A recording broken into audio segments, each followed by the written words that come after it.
Good evening, everyone. We're just waiting here just shortly for our guests, other co-hosts to join.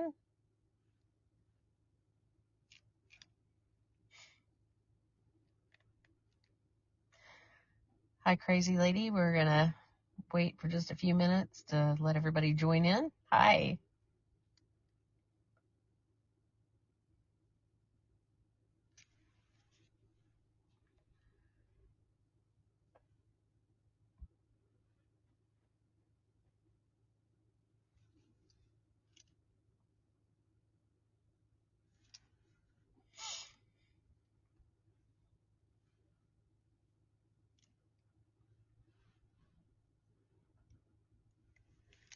Hopefully they will not take too long to get in here.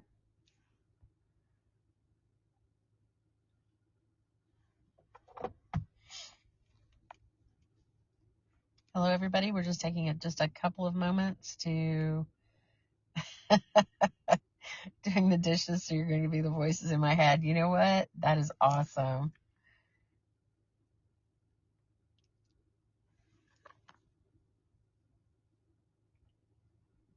Right.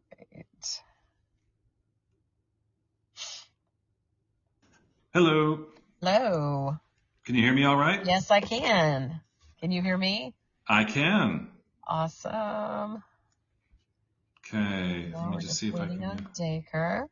I'll follow forward again. I did. I was able to send him another invite. So tell him Okay, to look good. for another invite. Good. All right. Oh. All right. You know, it's always the pregame that's so much fun. Yeah, I know. Oh, there must be an easier way on Podbean. Okay, he's coming in, I think. Awesome. It's like there must be an easier way on Podbean. All right. Mr. Stoker, can you hear us? I can hear you just fine. Hi, Sorry yes. for the technical glitch here. I had this thing. I thought I had it worked out early in the day, but obviously not. Well, we are very familiar with technical bugs, so This is you've come to the right show. You've officially been VampChat inaugurated. Oh, good. And it didn't hurt too bad. No. This is every one of our guests get put through the hazing, I guess, would you call it? So. Mm-hmm. Well, yeah, so we're all here. So. Eva, did you want me to start? Sure, go for it. All right, here we go. Welcome to a special edition of VampChat with Dan and Eva. This is a podcast devoted to vampire fiction, fanged folklore, and the gothic imagination. I'm Dan Plefstad, author of Fiona's Guardians and its forthcoming sequel. And I'm Eva Vertrees, author of The Fury. Book 1, A Fury, is currently out, with Book 2, A Hellish Fury, coming later this year. So, Eva, I know both of us are very excited to speak with tonight's guest, Dacre Stoker. Yes, we are. It's a special night for any fan of the undead king, Bram Stoker. You know, we've been so fortunate to get some amazing authors on VampChat. And next week, those amazing authors will include one who lives in South Korea. Now, scheduling a live stream with a guest halfway around the globe means you need to be flexible. So we will go live during what is normally our off week next Wednesday, January 29th, to talk with Todd Sullivan, who wrote the novel Butchers. You know, it's exciting how we keep growing. And so we'd like to share an important way listeners can support this show and keep it growing while supporting themselves and their businesses. Yes, we are entertaining sponsorship inquiries for VampChat. This is a great opportunity for those looking to reach folks who read about vampires, watch films or TV shows about the undead, and who are more likely to attend events geared toward their fellow creatures of the night. To sponsor VampChat, email us at VampChatWithDan and Eva, or reach out to us on Facebook or Instagram, and we look forward to introducing your business or event to our audience. And now, it's time. Yay! Tonight's guest is one of the best-known members of our glorious undead community. Dacre Stoker is the great-grandnephew of Dracula author Bram Stoker. He is also co-author of the official sequel and prequel to that landmark novel, both of which we will talk about tonight.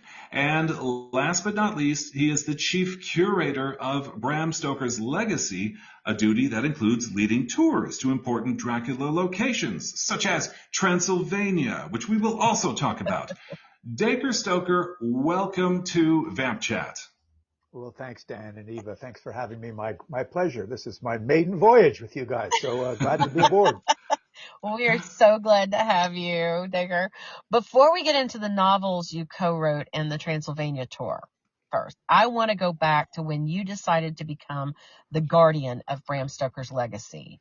Something that seems like an enormous responsibility. So how did this come about? Well, it's actually simpler than you can imagine. So, to put it in perspective, Bram was one of 7 children. He was born 1847. You know, the family had these 7 kids, but only 3 had offspring. Only 2 have offspring that are active to this day. Bram is one of them, and of course, my great grandfather, George Stoker, Bram's youngest brother, there were 6 of us, and we've got kids. So it was something my wife and I were going through. Probably about 15 years ago, when the keeper of the family words in those days, Uncle Paddy in Montreal, Canada, was diagnosed with congestive heart failure and said, "Look, Dacre, you're the one that seems to care the most about genealogy. Come on up here to Montreal." I was living in South Carolina, where I am at the time. I need to show you all the stuff. And it's kind of like guys going into, the graveyard and opening up the crypt. This was his storage unit, and it had all these cool boxes, and he just let me and Jenny at it. I had my scanner with me, Oh, and wow. we found more things about George Stoker and Thornley Stoker, Bram's older brother, about Bram himself, all the brothers. It just seemed that Patty was a pack rat, thank goodness, and all this stuff was there. And it just opened up our eyes to, oh my gosh, somebody in the family has to do this. And what kind of irritated us at that stage was we had read some of the biographies about Bram. And, at that point, I really didn't have a leg to stand on to say, oh, you're right on this, you're wrong on this, because Right. I didn't know the truth myself.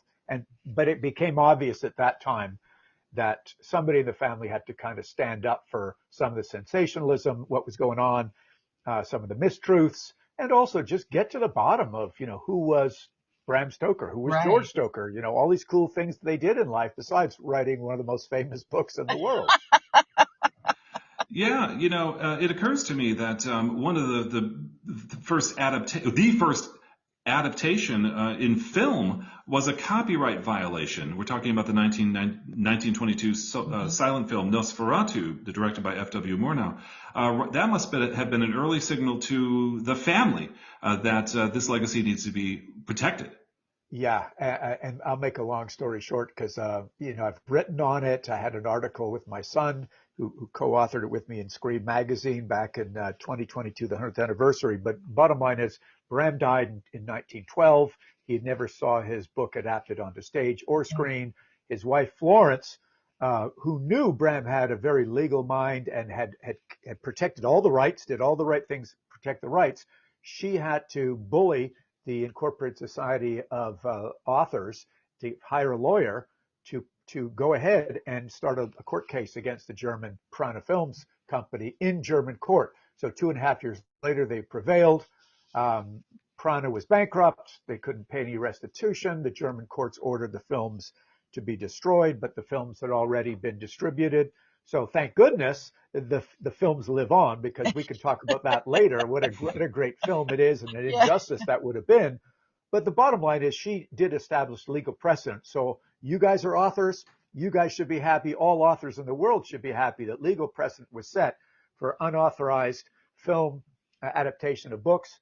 And, as they say, the rest is history. So she did okay, though, when Dracula was adapted onto stage. And then, of course, Universal bought the dramatic rights. They bought the stage play rights from her and Dean and Balderston. She made off really quite well. So she wasn't suffering because of the Prana Films being bankrupt. And as we see now, that film has been remade and just recently, I think, remade very well. You know, that's really interesting because I did not realize that was the precedence. Yeah. That is Listen, back in amazing. those days, there weren't many book to film. I mean, film was just being Right. invented.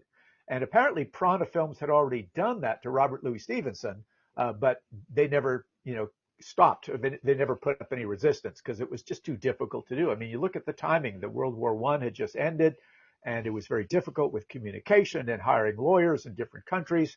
But that's what started it all. You know, Well, we have you to thank well, for no, we have your Bram, family too. we have Bram's wife to thank. Every Yeah, author on the exactly. planet needs to, he might be famous for the book, but she needs to be famous for setting the precedents that we all enjoy today. Well, she did, and she was a tough cookie. She also made sure that when she wanted the book adapted to stage, she went to Hamilton Dean, a fellow Irishman who she knew from the past, and this guy worked hard. I mean, and we could spend hours on how difficult it is.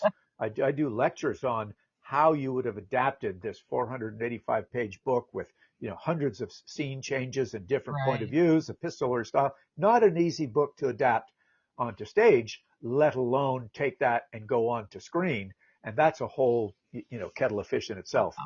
That's a whole other show, actually, Yeah. I'm sure. Yeah. Well, Dacre, it is important to note that vampires emerged in literature before Bram Stoker's landmark 1897 novel. Another Irish writer, as you know, Sheridan Le Fanu, published Carmilla in 1872. Going back further, we have The Vampire, written by John Polidori, published in 1819. Both of these are highly respected works, but neither achieved the lasting power of Dracula. Why do you think that is? Well, I've got to point out one cool thing. Joseph Sheridan Le Fanu was also editor of a newspaper while Bram was living in Dublin, and Bram was actually doing theatrical reviews for that newspaper. I'm not sure if these gentlemen actually, I'm sure they probably did connect because Bram was a civil servant at the time, and it was kind of driving his creative side of him crazy, and he needed an outlet. So by doing pro bono theatrical reviews, Sheridan Le Fanu kind of unleashed Bram to get into the theater, have a hand in the theater, critique and do theatrical reviews, which ended up getting Bram the invite by Henry Irving to move to London and manage his theater and have the free time to do all his writing. So in a way, Carmilla and Le Fanu did have a hand in helping Bram Stoker unleash the creative side of him. I also think, and I can tell you this, by analyzing the Dracula notes, Dan, Bram was considering, and we don't know exactly how hard he was considering because there's been no autobiography. The closest we've come to, and I'll refer to those a lot tonight, his Dracula notes that live in the Rosenbach Museum in Philadelphia. Right. He was considering setting the story in Styria, that province of Austria where Le Fanu had parts of Carmilla. So that might have been a big influence. So, but to get to your question, I just think, and I'll make this short and snappy because we could go on. I do lectures on this. Bram packaged Dracula in a way that made the story resonate as it was real. He wrote it in the epistolary style. He had real places: Whitby, Purfleet, Exeter, obviously Transylvania. He had incredibly deep and meticulous research in the London Library to set the story or parts of the story in Transylvania, a country he never went into, but all the details he got from about 10 different books, maps included. And then, of course, I found about 30 different locations, addresses in and around London, Purfleet, and Exeter and Whitby that he used to make the story seem real. And that's one thing that just scared the bejesus out of his readers when it first came out.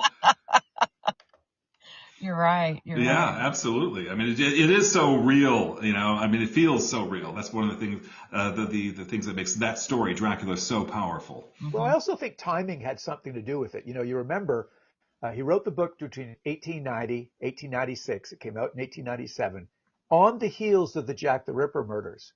So all of London, Bram's readership were on edge.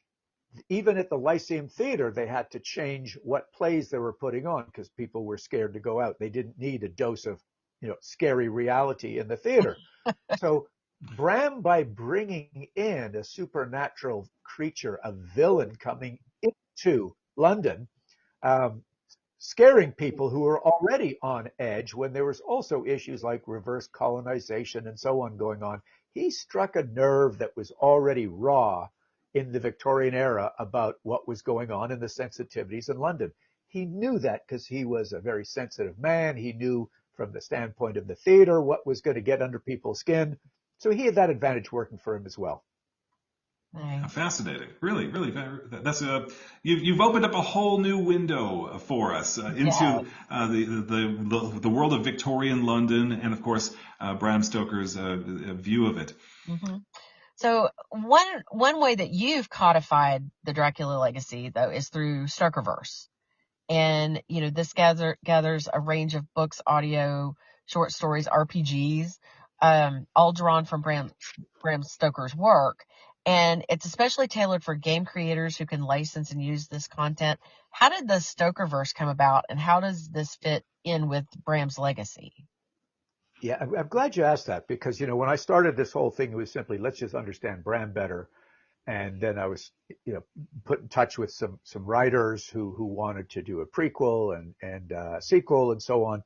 Oh, we'll get to And that. that was, we get to that, but that's pretty much, a linear progress from Bram's writing into writing a prequel and a sequel. But expanding outwards, when I met this fellow Chris McCauley, who's an Irishman but living in Canada, in Edmonton, Alberta, who had a game background and a comic background, and also great sensitivity to Bram. He went to Trinity College where Bram did. He was a Freemason like Bram did.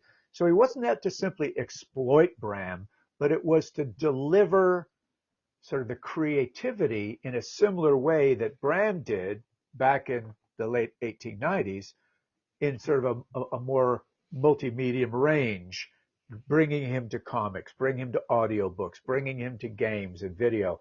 Bram was pretty high tech himself. If you really consider things that I've found with Bram in the theater, introducing different kind of lighting and costumes and dialects. He also introduced all kinds of high tech equipment like telegraph, spotlight, recording phonograph, wax cylinders in the novel Dracula to defeat the supernatural. I think he would have enjoyed the modern tech of this day that Chris and I have unleashed in the Stokerverse by bringing the authentic Dracula back, not the super cleansed Dracula, not the super romanticized Dracula, but bringing Bram's Dracula back to people, but in these, in these different platforms that people can love and enjoy, or that they're already loving and enjoying all these things, Right. Games, board games with miniatures and all, but let's do it from, from the Stoker verse, from Stoker's perspective with his real dark, horrifying Revenant from the Grave Dracula, as I said, not the cleansed version that, he's really morphed into. Well, you mentioned your sequel and prequel to Dracula. This is another big part of, I think, Dracula's staying power. And I want to start with the sequel, Dracula the Undead, which you co-wrote with Ian Holt. Now, here you move the action to 1912, a quarter century after the Count crumbled into the dust. The protagonist is Quincy Harker, son of Jonathan and Mina Harker. Quincy is in law school, but leaves after getting bitten by the theater bug. And he stumbles upon a production of Dracula directed by none other than Bram Stoker. Tell us a little about what happens after Quincy Harker meets Bram. Well, here's the way to encapsulate this one. Many people enjoyed the 92 Coppola film, and they were not always hardcore Dracula fans. And what Ian and I wanted to do, which is sometimes difficult, is satisfy everybody. When you try to do that, you sometimes don't satisfy anyone. So we wanted to try to engage those folks that enjoyed the 92 film, but were not necessarily Dracula readers, and say, okay, what would have happened almost as a continuation of that film, but also keeping true to the Dracula canon.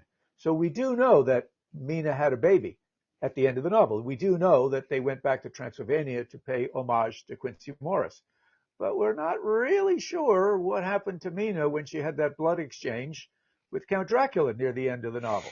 Was she completely cleansed when Dracula crumbled into dust, like in the book, as opposed to stabbed with the knife in a movie?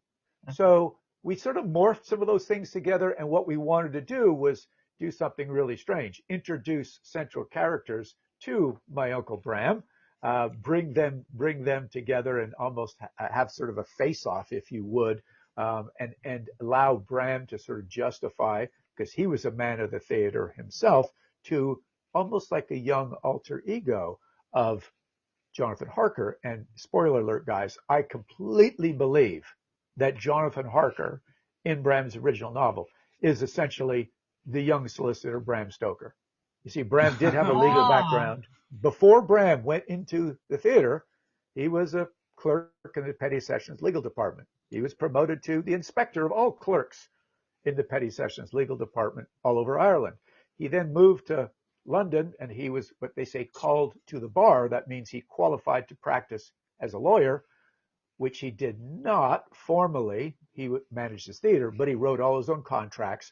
He knew how to copyright and protect the dramatic rights. So essentially, this guy was a non-practicing lawyer. It was Jonathan Harker.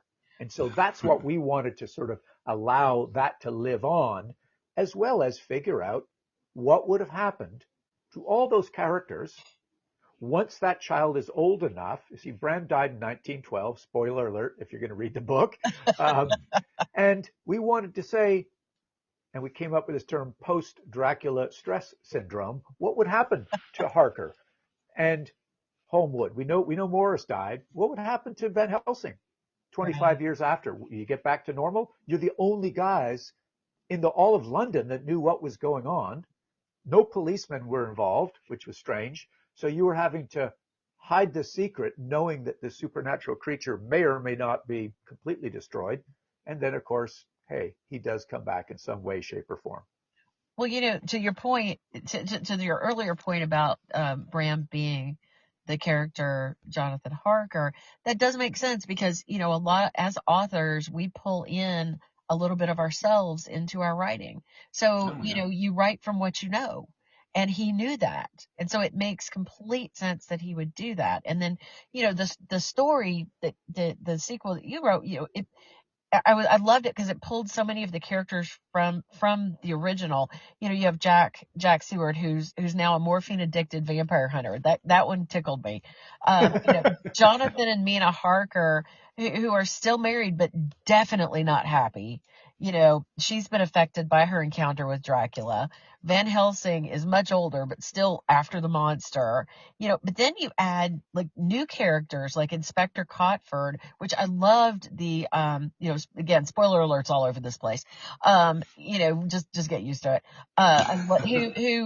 Then you pull in that Jack the Ripper, the time frame, and you pulled that into it. And then you have the Countess Elizabeth Bathory, which, along with Quincy. And of course, I love the Countess, but, I have to ask on a personal level, how much fun was it to take Bram Stoker's characters, the Bram Stoker's characters, carry forward their stories and merge them with your new characters? Well, I can honestly tell you it wasn't fun. It was daunting, Eva. And I say that because I took so much responsibility for what if I really offend people who identified. And let me tell you, I travel around the world doing all my lectures and appearances, and there are people that took this novel very seriously and really identified with folks. Cotford, for instance, was planned to be the detective in Bram's original novel. He was in the notes, plain and simple, didn't use them. So he also mentioned in the original preface to Dracula, the Jack the Ripper murders, which will come into the story a little later, never did. So I felt a responsibility to pull characters and thoughts and plot threads out of the original that it didn't get used. I've also been able to analyze the Dracula typescript and see which things have been crossed out. So, as I said, I kind of did have a good time with it, but I didn't think it wasn't exactly fun. It was more of, oh my God, I hope people will like it. Oh my gosh, Well, if I screw this up, you had to channel great uncle. oh, I did, and I tell you, there's sometimes sitting in the Rosenbach Museum reading his actual, I mean, I've since got copies of them, but reading the actual pieces of paper with Bram's ink and sometimes his smudge marks on them, that was cool channeling. Sitting in Marcia's library in Dublin at the same table that Bram did 100 and some odd years ago, Oh, there was some, hairs in the back of the neck going up, it's kind of stuff like that. And I did feel like, just maybe I'm the chosen one to bring this out. I'm not, super into the paranormal, but I respect it and I'm open-minded. Maybe there was something there saying, you know what? This stuff didn't get used. yeah. Someone's got to do something with it. Why not a family member? Get on with it, buddy. Yeah. And, I want to go back to when you were in that museum, you're immersed in your great-granduncle's notes. You have you have an opportunity to take him and make him a character in your vampire novel. I wonder what kind of the traits that where did you learn, all that sea of notes, how did you decide what characteristics to give, Bram Stoker in your vampire novel? Dan, I should have said there's another document that was even more important in this whole process of me getting to know Uncle Bram. And that was during the research, I went to Bram's great-grandson's home. He's got two great-grandsons still alive. One lives near Oxford, the other the Isle of Wight. And when I was rummaging around, I had total permission for this. This was not a clandestine mission. It would have been cooler if it was. You'd be like, I'm related, I promise. Yeah, really. I'm supposed to be here. I found Bram's journal, a journal that he kept while he was still a university student, while he was in college, and then while he started working for Henry Irving.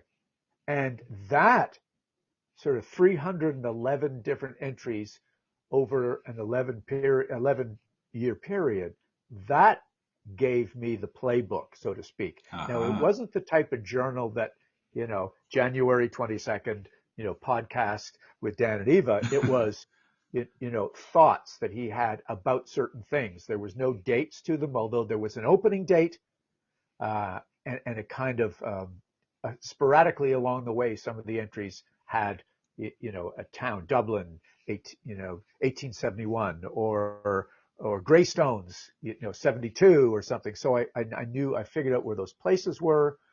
And that's how I really got to know him as a person. What was he interested in? What got his attention? And, was there humor there? Yes. Was there raucous behavior? Yes. I'll just tell you guys right now, while he was a student at Trinity and then while he was working in Dublin Castle, these guys had some serious partying. And one of them involved, this is gross, but you guys will get it if you know about fraternity life sort of in the 80s. Do you remember the term gatoring? Yes. Yes. Oh my God. So, yeah. So there was actually, and it was probably invented in Ireland. It was not just throwing the beer on the ground.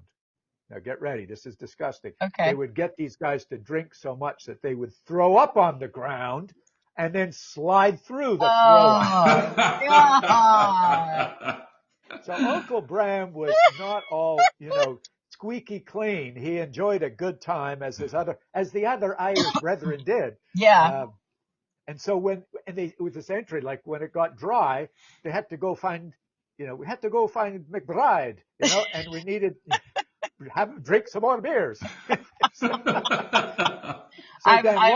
Long-winded answer is that's how I got to know the guy in a way that I could say, besides reading all the biographers, which is what other people said about him, I got to see source material that he's talking about thoughts within his family, about himself, about things that Oh, horrified him, things that he thought was funny.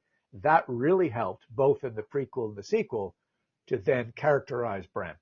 Outstanding story. that Great. is Thank you so much for amazing. sharing that with Yes, with us. that's amazing. That really is amazing. So more recently, you published the prequel to Dracula called Dracula, and you co-wrote that with J.D. Barker. So in this one, the story starts in 1868 when Bram Stoker is 21. He's alone and terrified when we meet him, huddled in a tower armed with crucifixes, holy water, and a rifle. I don't know what the rifle's going to do, so I'm kind of curious. But can you tell us a little about what Bram is afraid of and what he'll discover about himself? Yeah, so that's actually that's the opening scenes, and we actually flash back to some really cool stuff that I found to get to that particular position on what he's so afraid of. And again, I'll make this short and sweet.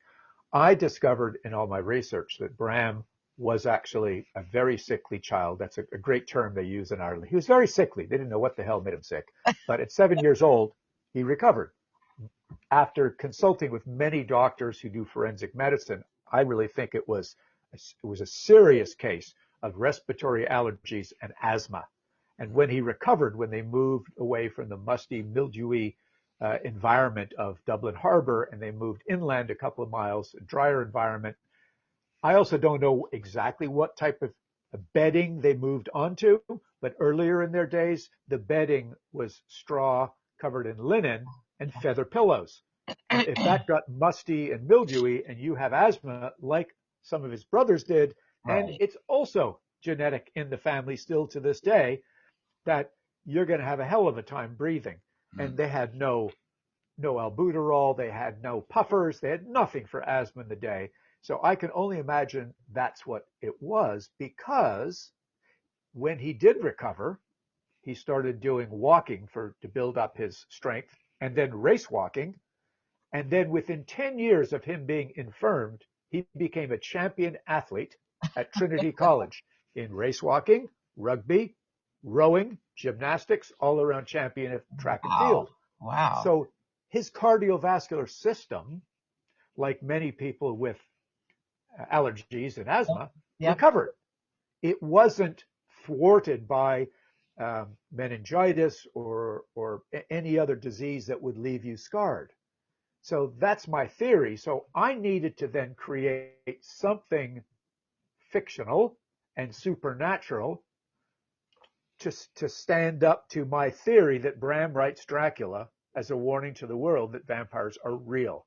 How did he recover from this illness?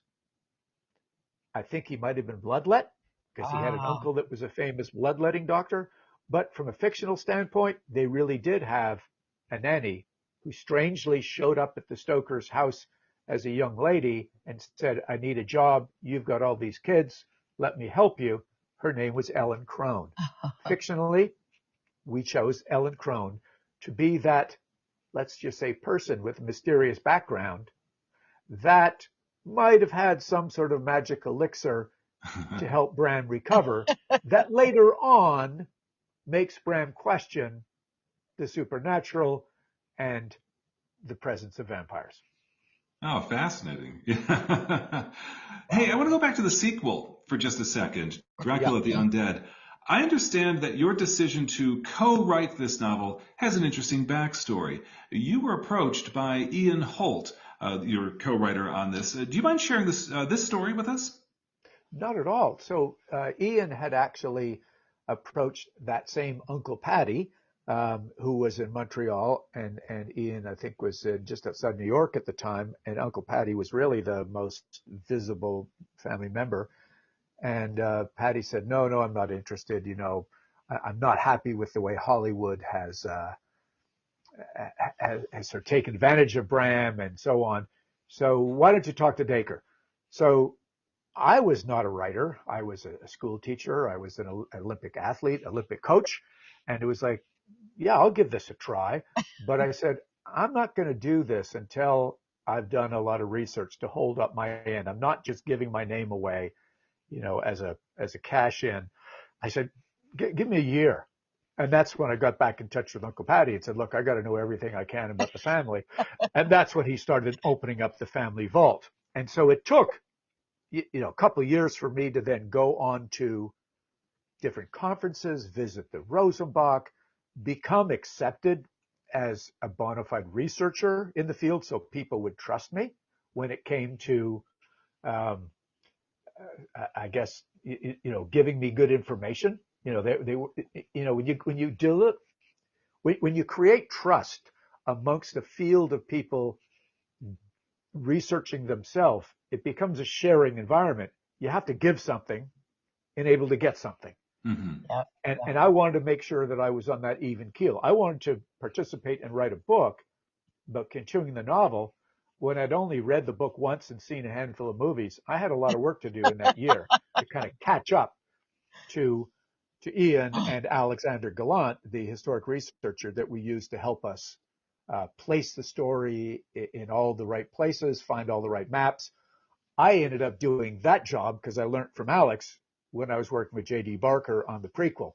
So historic-based research, and you guys are both authors, you get it. If you're going to place something in a real place, no matter if it's 120 years ago or present day, people love to catch you out and make you look, in reviews, they love to burn you. And I was that kind of person. I was very stubborn. I didn't want that to happen. So I said, to Ian and Al, let's make sure we get this right. And the same thing with JD. Let's make sure we find all the right maps. I'll even get back to that gun question in just a moment, because Bram having to protect himself, he didn't fully understand at that part of the novel that a gun is basically useless. A rifle is useless, right? He was just beginning to understand the holy relics, the cross, the wafers, the water, and then other things like the white roses that could hold a supernatural back. But I did actually end up having to find a gun club, an antique gun club in Ireland, to find out exactly what type of rifle would have been in circulation at the time and exactly how you load it from left side, right side, what's the action like, so we could describe like one bloody sentence in the book. And I did get an email or a Facebook post from somebody who said, oh, how these guys know this stuff. That's not how guns work. And I was so pleased to be able to go back and cite, as I'm sure you guys have done with your writing. Yes. By the way, it's the information I acquired was from this gun club. They are a certified gun club and antiquarian historians. And the guy said, oh, thank you. It looks like you've done your research. That made my day. Dacre, I've got a chapter in my book where my characters are on a pirate ship. And everybody that reads that chapter, they're like, you've got misspellings everywhere because, they said feck, F-E-C-K. And that's Irish. But I get it all over the place that, these are misspelled. I'm like, no, that's actually what they said back in that, and I've got multiple different, but I did that research. I wanted to see what exactly did they say back then? What, when somebody got mad, what did they say? What, a pirate, and you look at my, I tell everyone, look at my search history, Did you have to put a glossary in there? Yeah. Right. But it's, a good author does their homework and thinks about these little details, because you're right. They will pick you apart. They do. And listen, I'll tell you another secret about Bram. I think he went a little too far in Dracula, because it's tough when you're trying to read the parts with the Yorkshire Captain Swales. It really slows you down. And any of those other dialects, there are a few other dialects like the zookeeper in the London Zoo. It's a mouthful. And I just tell people, especially students, who don't like to read the full books anyway, just kind of breeze on through it. But here's why Bram did it. He was so detail oriented. That's the clerk, the petty sessions legal clerk speaking. But also in the theater, when Bram and Irving sort of took over the Lyceum, they wanted to make sure that people took actors and actresses seriously. They required proper dialect. They required the actors to remember their lines properly, to wear the right uniforms. They upgraded costumes. They upgraded scenery to make what? The actual feeling of going into the theater realistic. And he did the same in the novels. And all of Bram's books have that persnippety attention to detail, and sometimes, in my opinion, a little too much when it comes to the right dialects. But I think, just as you said, Eva, it does give a sense of reality. And you know what? Heck, you learn a little something when you read. You know, Yep. it's just not always going to just whip off.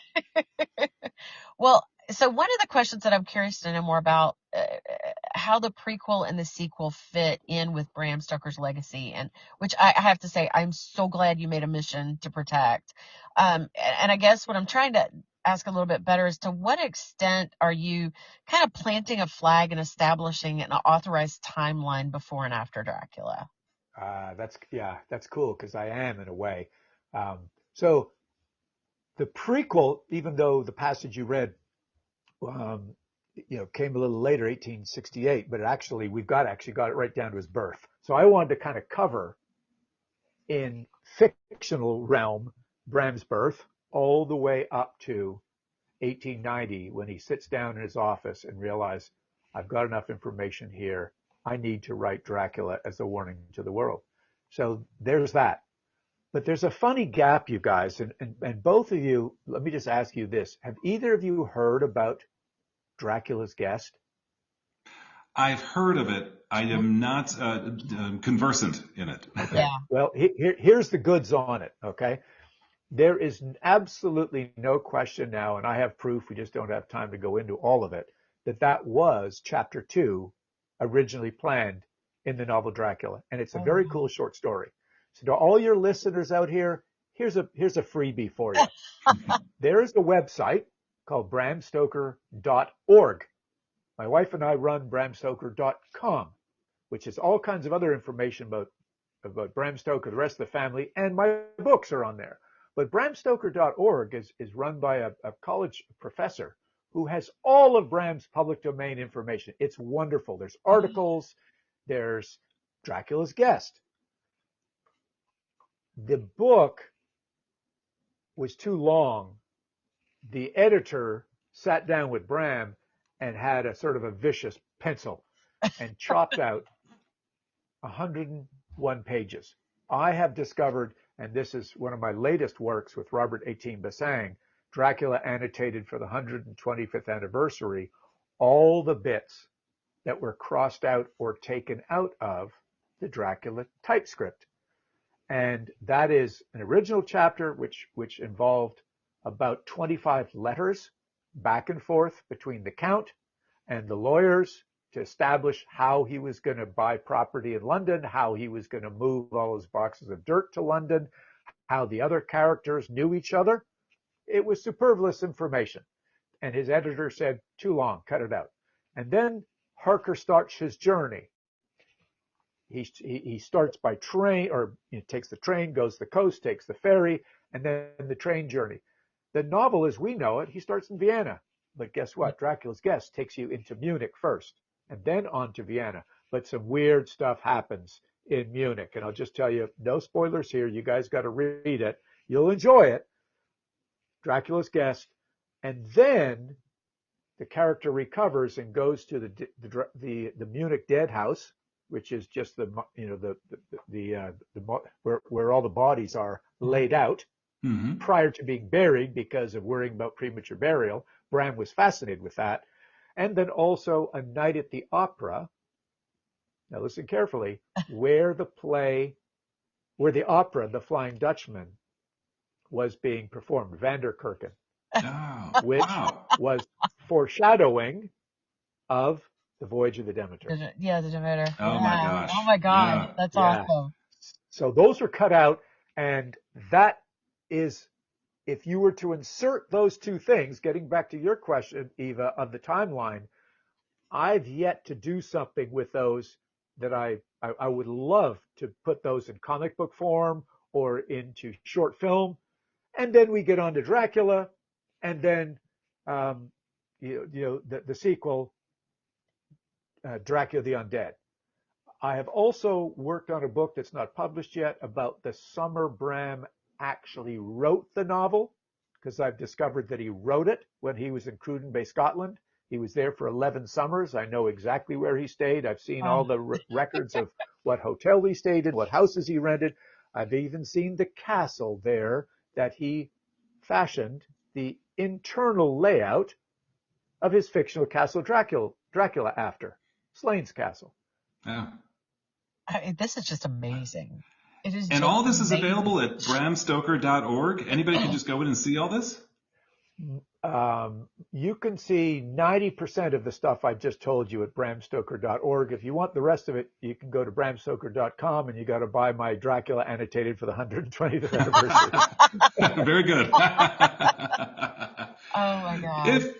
If you are just joining us, we are speaking with Dacre Stoker, great-grandnephew of Bram Stoker and chief curator of Bram's legacy.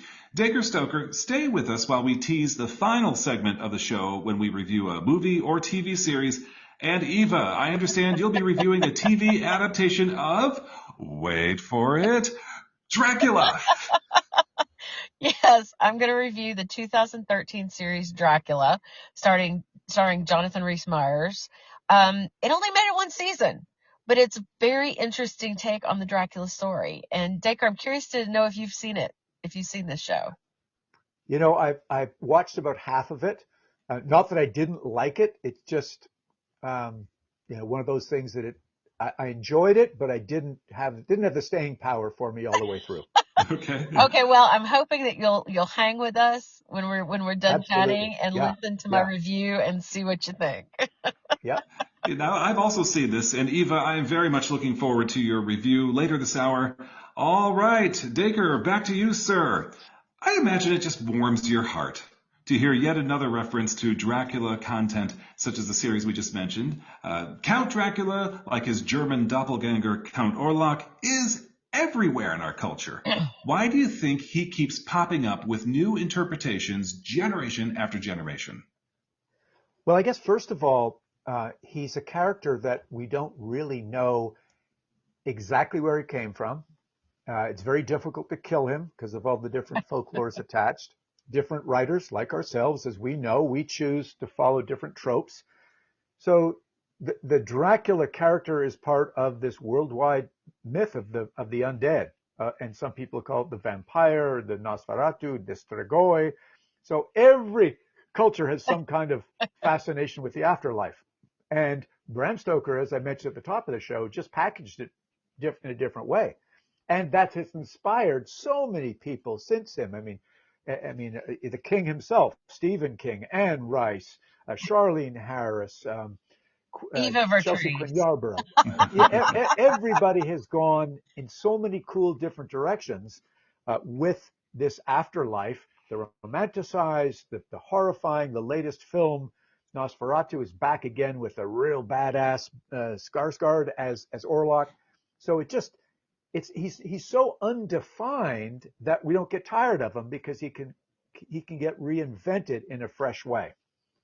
And for those listening, I did review the latest Nosferatu in the previous episode of VampChat, which I invite you to listen to download after this live streamcast. So let me ask you, Dacre, have you got a favorite adaptation or portrayal of the Count, be it in film, TV, or whatever? So that's like number one question I always get asked. Is it? And I just got to it is.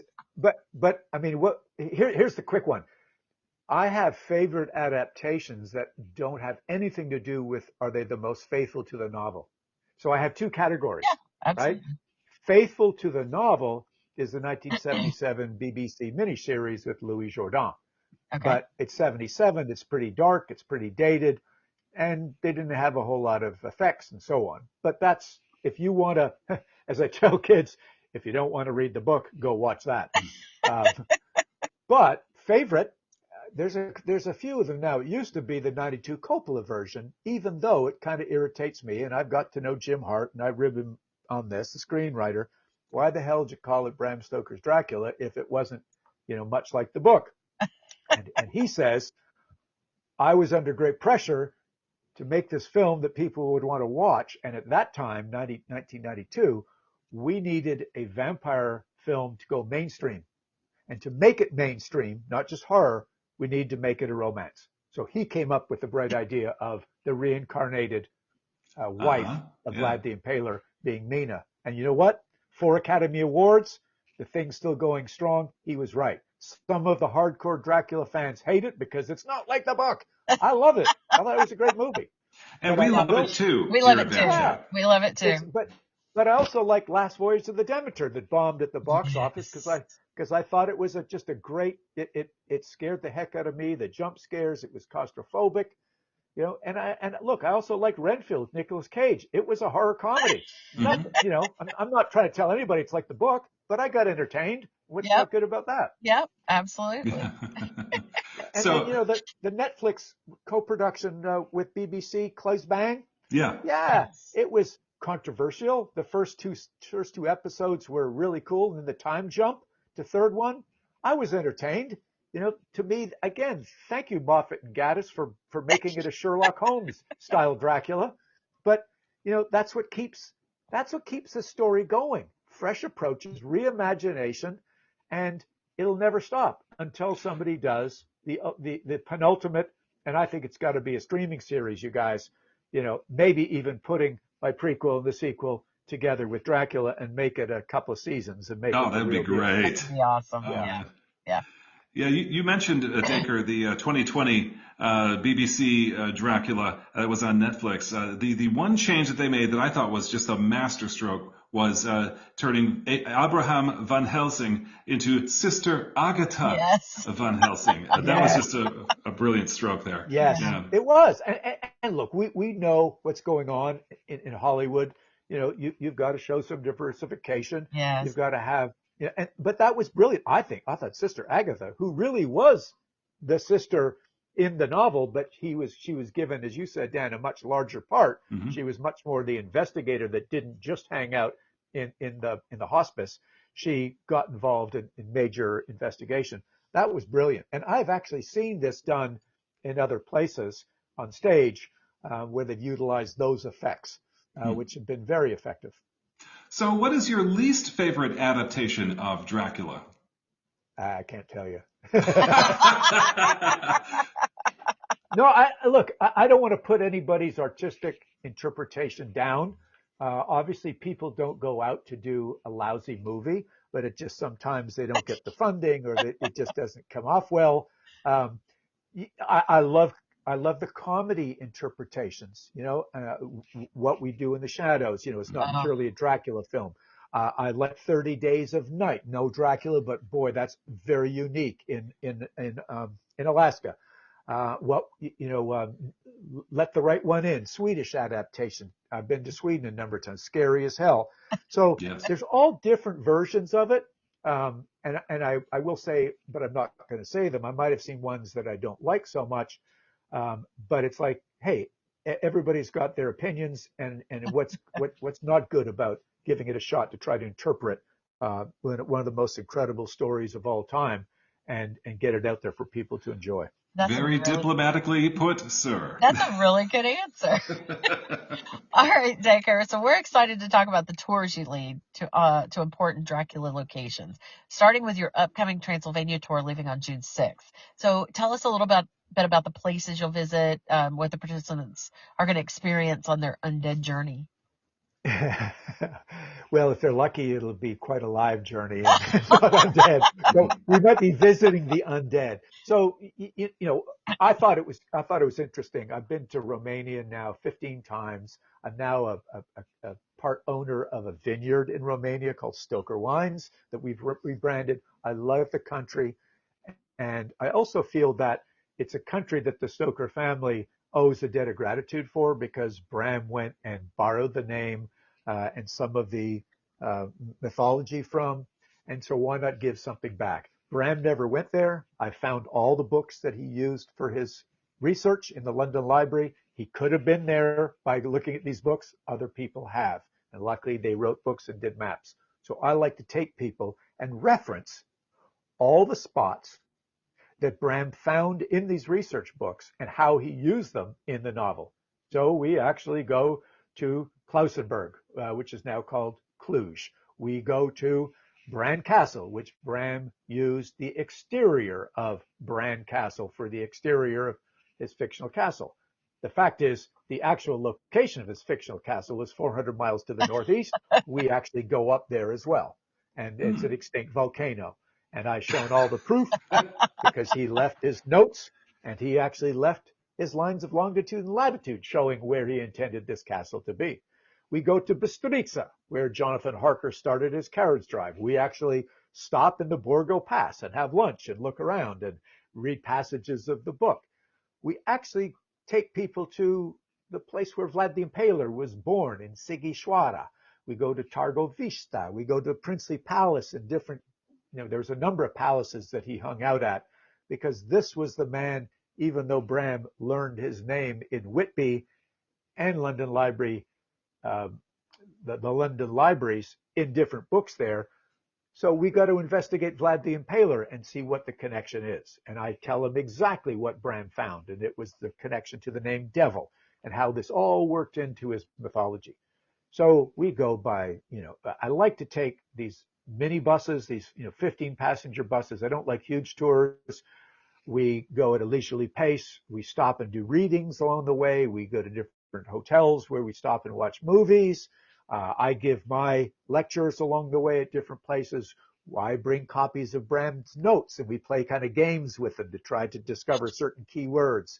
So it's fairly lighthearted, but for the Dracula fans who want to learn about the novel and the actual Vlad Dracula, you're immersed right into the culture. You walk in those footsteps and you eat some really good food. And I will also say you drink some really good wine while we're there. Well, we have to try your wines that's from your own vineyard over there.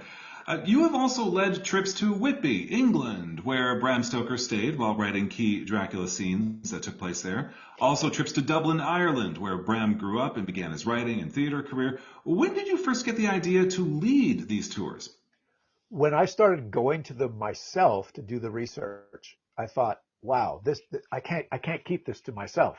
There is very interesting feelings, vibes when you go to Ireland and go to Trinity College where Bram was. You go into the library where he worked in Marsh's library and you look at the books that he looked at. They actually have the books that he signed out.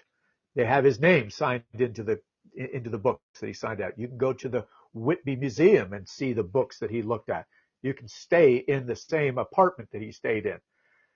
You walk up the 199 steps. You go to the same beach that the Demeter landed in. So it's like, why not do the same thing people are doing instead of going all the way to New Zealand to see where The Hobbit was filmed or Angels and Demons and Da Vinci Code in London? Why not go to Whitby and London and Ireland that all influenced Bram for his writing of Dracula, and then, take the big trip over to Romania to see where all these band of characters were chasing Dracula around the country. Awesome. So if our listeners want to go on your next tour to Transylvania, how would they get tickets? And, maybe Dan and I could work out, maybe doing a VampChat stream from Transylvania. That would be so cool. So experience-transylvania.com is the website. We actually have a free Google Teams meetup this on the 26th, Saturday the 26th. There's actually, if you go to experience-transylvania, you'll see the sign up for it, or go onto Facebook. It's free. We walk you through exactly what every day is. You can see what's going on, imagery. So that's how people can check it out and also, end up signing up by going on to their website or on their Facebook page, experience-transylvania.com, and look for the trip this coming June. Oh, it sounds fascinating. All right, Dacre Stoker, we're going to play a little game. Okay. During VampChat, we ask each of our guests the same 4 vampy questions. Eva, would you like to begin? I absolutely do. All right. I'm sure I know the answer to this one, but rules are rules, and I must ask, who is your favorite vampire of all time and why? But you know what? I'm going to skip ahead and ask, why is Dracula your favorite vampire? Because I'm being faithful to the family. How about that? And if I didn't, I'd be excommunicated. Oh, no, we can't allow that. No. It's in your contract. You have to say that. Yeah. It is. Yeah. That's not fair. That's not fair. I think I have a somewhat easier question. What vampire power do you wish you had? Oh, I really like, and we do it a lot on the tours. I always ask people, the way Bela Lugosi would stick his right arm out and twist his hand, and that would kind of mesmerize Yeah. his victim, especially the attractive looking women, to make them sort of come into his power. Just come That would here. that would be cool. Even if it was just like, could I stop somebody from doing something bad, or could I get the checkout lady to, pay attention to me? If I could just stick my hand out and control it, that would be so cool. That's Awesome. awesome. Yeah. All right. So moving outside the Stoker verse for a moment, are you Yep. Team Louis or Team Lestat? Ooh, ooh, that's tough. I'm gonna say Lestat. Woo! Yes! I Whoa. got Dacre! I got Dacre! I got Dacre! I'm so excited. We should probably explain. Eva and I are on the opposite sides of this. She's Team Lestat, I'm Team Louis, and right now she's actually winning. Four of our guests have said Team Lestat. Are you there? Yeah. Yeah. No, that's good that you guys are a little bit separate, because that makes life interesting when it comes to polling, and I have to tell your listeners, there was no coercion. I didn't get a text message from Eva No. for this one. I'll never know if that's true, but I'll just have to. Dacre, I was beginning to wonder Go. because I was behind. I was behind, and I Ah, had to come from behind. So this victory well, is maybe. sweet. And the fact that it's Well, it could have you, been that even signed better. copy of the book that showed up yesterday. Maybe that was it. That had something to do with it. Sorry, Dan, you didn't get the memo. Well, the fact that you, Dacre Stoker, have put Eva in the lead, I'm sure that's a very important moment for Eva. I'm so proud. I'm so proud. Yes, just one more question in our game here. Yes. Would you want to be turned into a vampire, and if so, why? That's the second most asked question that I get, other than who's my favorite. And I would say yes. I mean, look, look, we don't really know what happens, but I'm a little bit scientific. You go in the ground, you're going to decompose, the maggots come in. I'm anything but stopping that. If I could live forever, even if it means I've got to go out of my way and drain some people every now and then, or I jump on the True Blood campaign, and maybe someone's going to create the synthetic blood. I don't have to, actually take people out, but I would give it a go. Sure. All right, fascinating. Thanks for that very truthful answer. So, Dacre Stoker, thank you so much for coming on to VampChat. It's been so much fun talking with you about preserving Bram Stoker's legacy, your Dracula novels, and of course the Transylvania tour. So where can our listeners find your books and learn more about the Bram Stoker? We've already said bramstoker.com, so we know where we can learn about the legacy, but where can listeners find your books? Yeah. So, obviously everything's at Amazon. The ones, if you want it signed by me, it's bramstokerestate.com. And then Stokerverse, you can find out more about all the other things, stokerverse.com. And then my trips and everything at dacrestoker.com. So I got lots of .coms working there today. But look, I want to thank you guys as fellow authors. It's great. It's great that you guys are doing this to help bring up the vampire world, and also helping to publicize what other authors do. I'm sure you guys know what that's like. It's not easy these days to publicize our own writings, but you guys did great research. You asked great questions. You're easy to get along with. So thank you very much for having me on the show, and letting me talk about what I love to talk about. Oh, Oh, thank it has been our you. pleasure, and thank you. Thank you very much. And we hope you'll come back. Yes. Well, Absolutely. and don't You go just anywhere sent, because you have to hear my no, review. I want to hear that. I want to hear that. And then maybe sometime this fall after my tours, we can tell how, maybe if everybody didn't make it back from Transylvania, some of the good gory stories. Would love, love, love that. And are you by chance coming to the Imaginarium this year?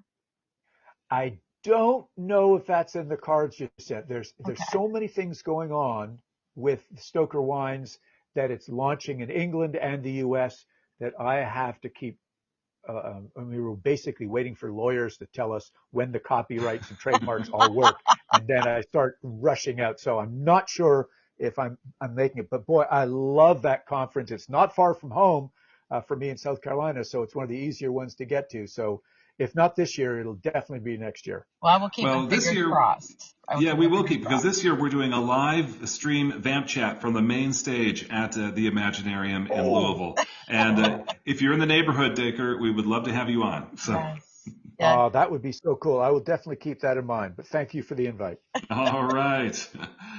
Okay, Eva, as we mentioned earlier, we are adjusting our VampChat schedule to accommodate an author who lives in South Korea.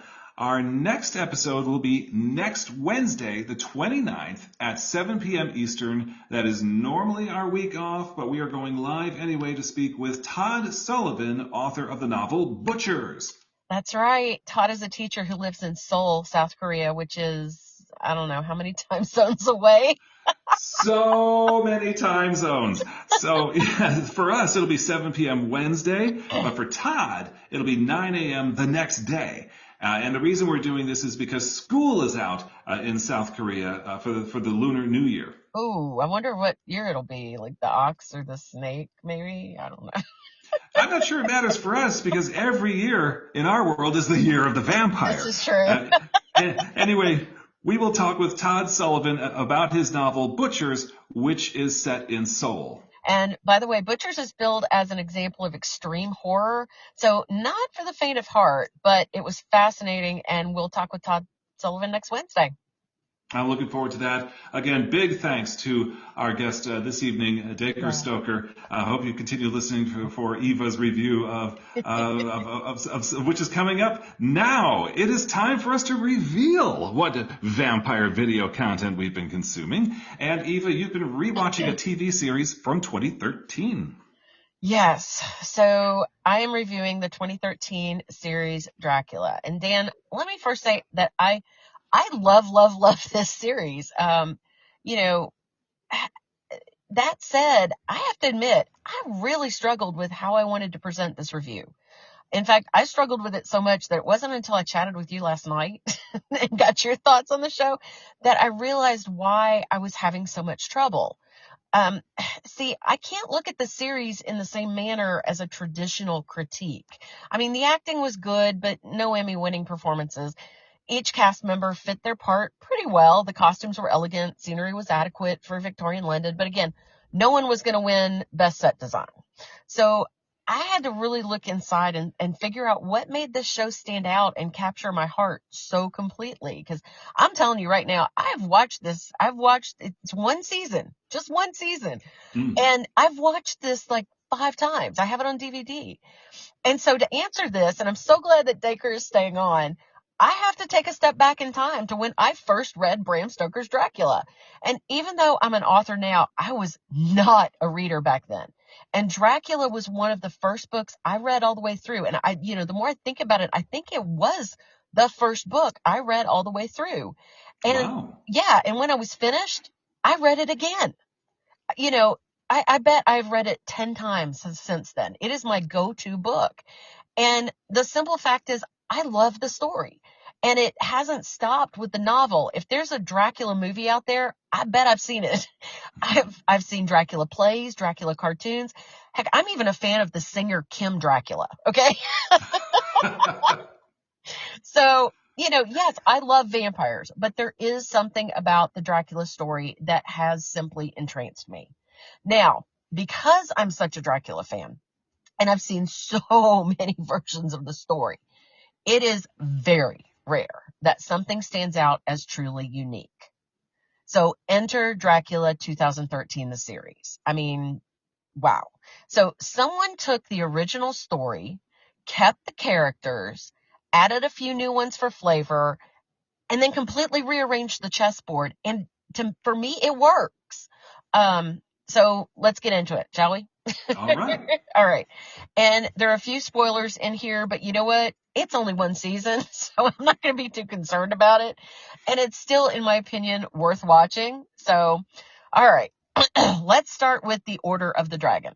Now, Historically, in 1431, Vlad the Impaler was inducted into the Order of the Dragon, which was a Catholic fraternal society, and declared by Sigismund to be the rightful prince of Wallachia. Okay, and this connection is mentioned in many, many, many Dracula stories. But in this series, they are Vlad's enemy. So they captured him, burned his wife at the stake, and for his crimes, to which death was too kind, they pulled upon dark forces and actually made him Dracula. So they're the ones that actually created him. And since then, they have branched off from the church, because originally they were under the guise of the church, and they've sustained their order by becoming tycoons of industry, primarily oil. Okay? Got it. So Van Helsing, played by Thomas Kretschmann, who does a decent job. He's a doctor and a professor, just like the original story. But here, he used to be a member of the order, and somehow he displeased them. We never find out, because there wasn't any subsequent seasons. But he displeased them, and for it, the punishment was having his home burned with his wife and children trapped inside. So now his sole purpose is taking down the order. And for that, he needs an accomplice, someone who hates them as much as he does, but who they don't know, who has the means and wherewithal to be the front man in this giant scheme. And that person is Dracula. So he finds him, he resurrects him, and together they embark on a 15-year plan to cripple the order. Okay, you with me so far? Oh, I'm on your trail like Renfield hunting bugs. All right. Now, let's move to the present day of the series, which is Victorian London. Okay? Alexander Grayson, played by Jonathan Rhys-Meyers, a.k.a. Dracula, is an American entrepreneur who has come to London touting his latest invention promises free wireless electricity. And what this is going to do is it's going to rid London of its oil dependence, and that will then plummet oil prices, leaving the order destitute and broken. So they're going to hit them right where it hurts, and that's at the money. Okay, so Grayson Industries, and remember, they've built this over 15 years here. Grayson Industries has built the machine. They've modeled it out. They've modeled it after Tesla's coil, and they now have just a few items left to acquire: the coolant, some patents, and that finishes the project and their plan, ergo crippling the order. Alexander has also purchased and is living in Carfax with his attorney and confidant R.N. Renfield Esquire, played by Nonzo. I'm going to mess this up. Nonzo Anozi. I think that's right. And together, they're systematically identifying who in London society stinks of order high council. And what I love here is that Renfield is a very educated man and arguably Dracula's closest confidant. So he's not a servant, he's his confidant. Yeah, very different from all the other Renfields. For one thing, I noticed he doesn't eat bugs. He doesn't eat bugs. And yes, it is. And there's a great bond between them. And I really love that. Okay, now we're going to throw in the monkey wrench. So Alexander hosts a gala at Carfax, inviting all the richest members of London society because he's wanting to give them and the hiding members of the order just a little taste of his accomplishment. And it's really, really cool because he hands out light bulbs. And then they're all standing around there with empty, unlit light bulbs. And then one by one, they all light up. And everybody's holding this light bulb and they can't figure out what's going on. But before that, he's giving his speech, and when he notices a woman across the room, that looks exactly like his dead wife, Ilona. And that would be Miss Mina Murray, who's played by Jessica DeGoo. Mina is a medical student under Van Helsing's tutelage, so we're connecting the pieces parts here. She's standing with her friends, Miss Lucy Westenra, which is played by Katie McGrath. She's the spoiled rich debutante that she is in the book. And then Harker is played by Oliver Jackson Cohen. And instead of being a solicitor, he's actually a budding reporter for the London Times. Perhaps my favorite character in this entire series. Yeah.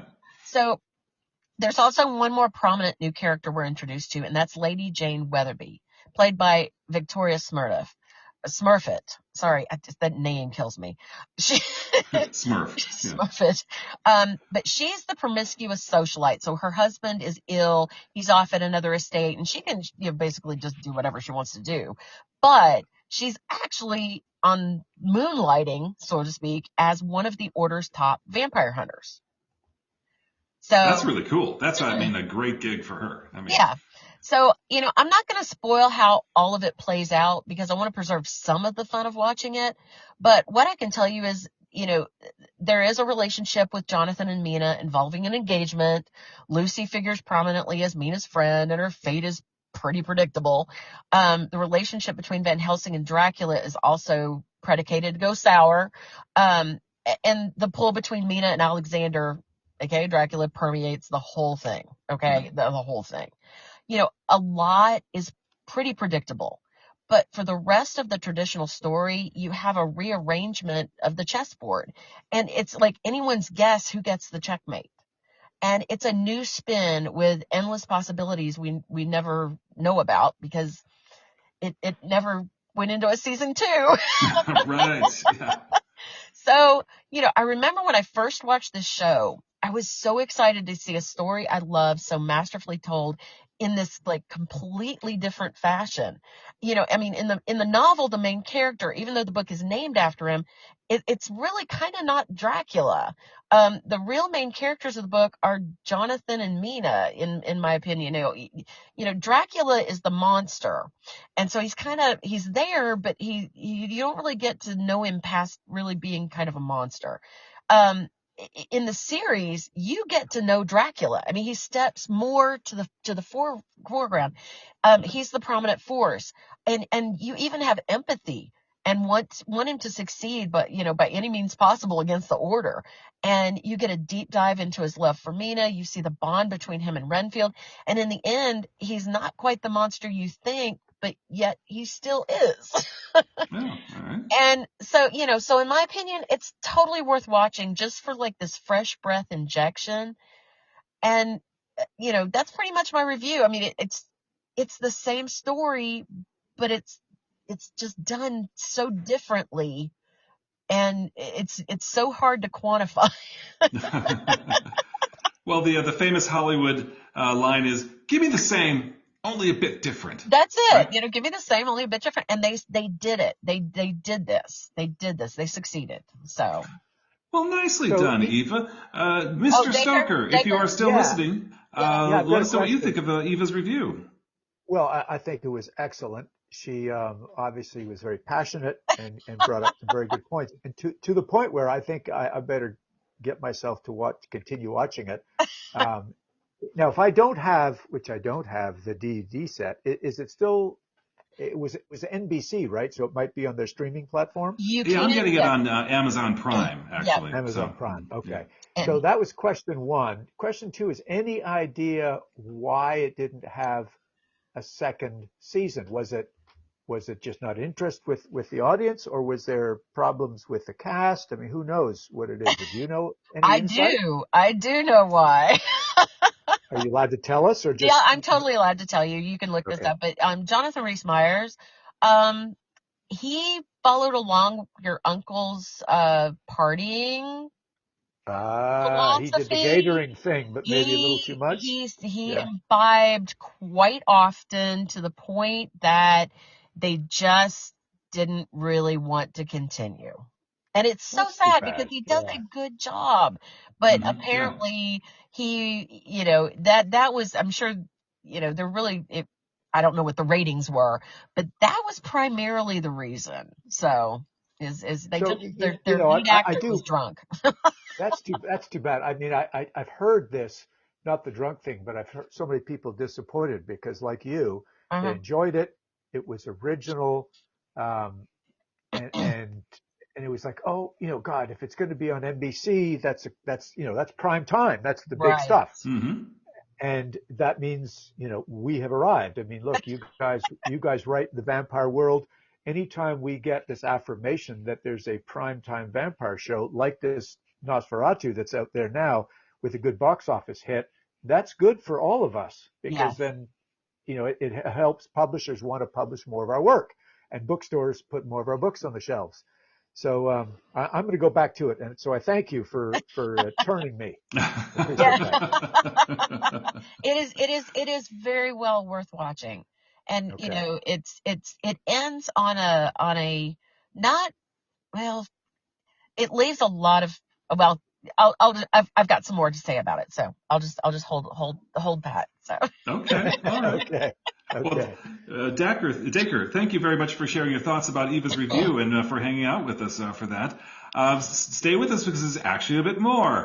Here on VampChat, we have a rating system for movies and TV series of 1 to 20 drops of blood, with 20 being the highest. Eva, how much blood will you spill for Dracula, the 2013 TV series? okay, again, I had to do some deep thinking about this because it is only one season, and gosh, I'm so mad at Jonathan Myers for just not pulling it together.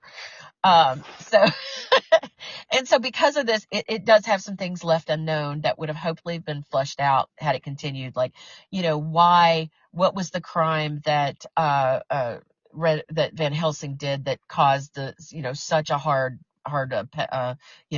burning his wife and children, and what happens with because I don't want to give too much away, but it's everything blows up kind of in the end. So, but what happens to Mina and Alexander, and Jonathan in the end really takes a dark turn, so there's a lot left undone, but the acting is really good. I think, I mean, you don't, like I said, you're not going to get any Emmy worthy performances, but the story's fresh and the characters for me are believable.